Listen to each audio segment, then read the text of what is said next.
Hey guys, how's it going? Today we are continuing the Do They Make Good Pets series, and we are talking about my Russian Tortoise, Tortellini. So let's get over there. We'll talk about do Russian tortoises make good pets, and we'll talk about some of the things you need to be aware of. But first, make sure you check that lower right-hand corner, hit that subscribe button, hit that bell as well for the latest updates. Alright, let's talk about Tortellini, my Russian tortoise. So the one thing that is great about Russian tortoises is they are very interactive. I feel like a lot of people do not consider tortoises interactive, but they always kind of check out what's going on. It might not really be a need for interaction, but or more probably a need for food, to be honest. But they're always kind of checking you out, seeing what's going on, seeing if you're feeding them. So, for example, and why I kind of bring this up is I just opened up Tortellini's enclosure. He's in his hide right there. And he usually storms out, especially if I make some more noise closer to sort of the entrance. So I'll show kind of that as I get to talking about him. Just give some vibrations in there, just so he knows what's up. And I did just feed him, so, you know, they're always looking for more. But anyway, while he kind of starts coming out here, I could already see some movement. Let's talk about Russian tortoises as pets.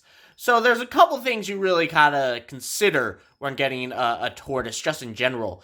No matter the size, tortoises travel a lot in the wild and such like that. And they need quite a bit of space. There's a lot of really big tortoise species, and obviously you want to give much more space to them. But even something smaller like a Russian tortoise, they travel a lot. Right now he's in, I think it's a 5.5 foot by 3 foot enclosure, and that's even pretty small. To be completely honest, I think a lot of people might even put them in smaller sort of setups, but this is probably too small for them. One way you could really tell if it's too small of an enclosure is if you hear a lot of bumping of them walking into the walls and stuff. And I really didn't hear that until more recently. I do have plans for a bigger enclosure for him because I want to give him more room. But that is one of the signs. So you really need to understand, even though they are a smaller tortoise, they do walk around and travel a lot, and they do need some space to do that. So definitely give them enough space to travel. That's one thing you really need to consider when you're deciding if a Russian tortoise is a good pet for you. But otherwise, this is definitely the probably smaller end of a tortoise you can get. So you probably should have them in, I want to say, almost like an 8x4 space. If we're talking length by width. The height really doesn't matter too much as long as they can't climb out, which they can climb out a little bit. He could almost even get up over this, and that's, I don't know, let's see, maybe like 4 inches, 5 inches. So they can climb kind of. But it doesn't need to be super tall. The other thing to consider is their shell maintenance. When it comes to a tortoise or even a turtle, shell maintenance is very critical and probably one of the most important things and most at-risk sort of health hazard when it comes to sort of these species. They can really get out of hand. There's a lot of health issues related to their shell and sort of the shell's health and sort of state and stuff like that. So you really need to know how to sort of keep them, really research their husbandry, because you want to make sure they don't have any problems. You could really screw up the animal if you really don't give them the correct husbandry they need for their shell. Humidity, water, a lot of that can affect sort of how well off their shell is, depending on the species. And this is obviously more tortoise talk, not turtles. And UVB is really important. UVB is very important in general. I have UVB back there for him. But that's super important for a nice shell. Each one of these scoots, you know, one thing you can really kind of talk about to make sure they're on track shouldn't be dome-like. That's probably the really number one thing you see in a lot of tortoise species if they're being improperly kept. If each one of them kind of looks like their own little dome and they're coming up like that, that's a problem. You can correct it. You can sort of, I don't want to say reverse. Most of that is going to be there permanently, but you can sort of correct it in some ways, improve it. I don't want to get too into that wording because, number one, I'm not a vet, and number two, I don't want to say something that's not true. But there is opportunities to sort of save the shell, I guess is what I'm trying to say. But yeah, you really want to make sure that the shell doesn't get dome-like per individual scoot, and that's each one of these sort of plates here. You want to make sure it stays uniform for the most part, and I'm sure there's some variability among different species of tortoises, but for a Russian at least, how this shell looks here is good.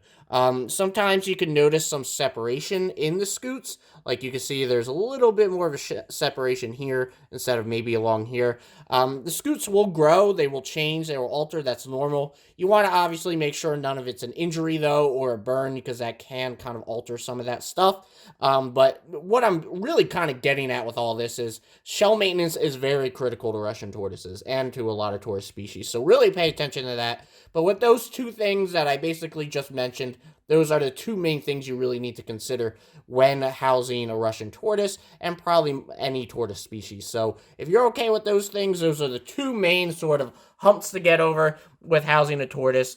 But now let's kind of talk about the cool things of Russian tortoises. So one cool thing about Russian tortoises is, number one, they're fantastic eaters. I know a lot of people deal with finicky reptiles, snakes that don't want to eat and stuff like that. Russian tortoises, although they sometimes get used to certain, particular food items and stuff and get addicted to them. Mine was endives for a little bit. They will always sort of have a great appetite. Tortoises are usually known for having a good appetite. So you should never really have any problems with them eating their food and eating it correctly. You might get occasional issues of them getting addicted to one food item, which, there's plenty of methods to get around that. And I'm not really going to talk about that in this video, but that can be an issue, but it's very easy to overcome.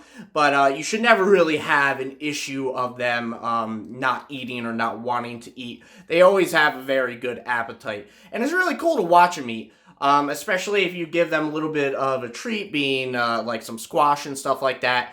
Seeing them, how they use their beak and stuff, it's really cool. It's really cool to check out. So they're very entertaining eaters and very avid eaters. And like I said in the beginning, while it might be food motivated, they do really kind of come up to you, check you out. And kind of are always curious about what you're doing. So they're very personable. It might not really be a social interaction type of thing, but it's really cool to always have them sort of come up to you, come say hi in a way. So that's really the main two cool things I like about my Russian tortoise. They're relatively inexpensive. They're, first of all, not much to really buy at a pet store. And then keeping them, other than giving them the correct space, which might be a little bit of an expense. They're not really hard to keep on a weekly basis and do other husbandry type stuff. So they are pretty easy to care for. I've always kind of said that Tortellini is my rock in my reptile room. He really gives me no issues. He's always in a good mood, always an avid eater and stuff like that. So those are really good things about Russian tortoises. So that, we talked a little bit about some things you need to overcome, some humps you have to overcome. These are the things that make it all worthwhile. One last cool thing about tortoises, specifically Russians, is they actually have quite the intelligence. I kind of mix up the levels of the substrate in here in terms of its vertical space, because they do like kind of climbing over different levels of height, and they kind of like rearranging their enclosure a lot. So I will kind of change things up. I'll maybe put more dirt in his hide there, kind of make it a little bit of a wall, make it steep, and then he'll kind of go in and rearrange it. I'll kind of switch up the different sort of, levels around his enclosure, and he'll kind of mess with it. So there are some interesting enrichment type things you can do with them. You can also have them come out and free roam, and they're not going to take off on you. That's the one great thing about tortoises. Is that while they are pretty strong, and trust me, he is really strong, he can definitely break my grip if I pick him up, so definitely be aware of that. They don't move super fast, they're not lightning speed like a lot of other reptiles, so you can really monitor them well. They can take a little bit of a beating, they're not as fragile as a lot of other reptiles as well, so those are all sort of benefits when it comes to a Russian tortoise. But there's a lot you could do with them, and I really like sort of the stuff I do with Tortellini and seeing how he reacts to them. So what do I think about Russian tortoises as pets? I think they're great pets. I think if you can meet their sort of care requirements of having a larger space, despite maybe them being a little bit smaller in size than most tortoises, and also being aware of their shell maintenance, I think they're a great pet to have. I think they're very interactive, very sociable, even if it's not socially motivated. I think they have a really good intelligence level that maybe people don't appreciate too much. There's a lot you could do with them, and I do think they're a little bit underrated as a pet. They are somewhat popular, definitely among other tortoise species, but, as a pet in the reptile hobby overall, you don't see them quite too often. So I think they are a very good pet. I think there's a lot of cool stuff you could do with them, and I can't recommend them enough. Tortellini has always been my rock here. Like I always say, they never really give many health issues and stuff, so I really think you can't go wrong with getting one. Just make sure you research them like any animal, make sure you know what they need. But really, they're fantastic pets. I love Tortellini, and I'm happy he's part of this family. So that's all I gotta say on that topic. I definitely would go get a Russian Tortoise if you have the ability to.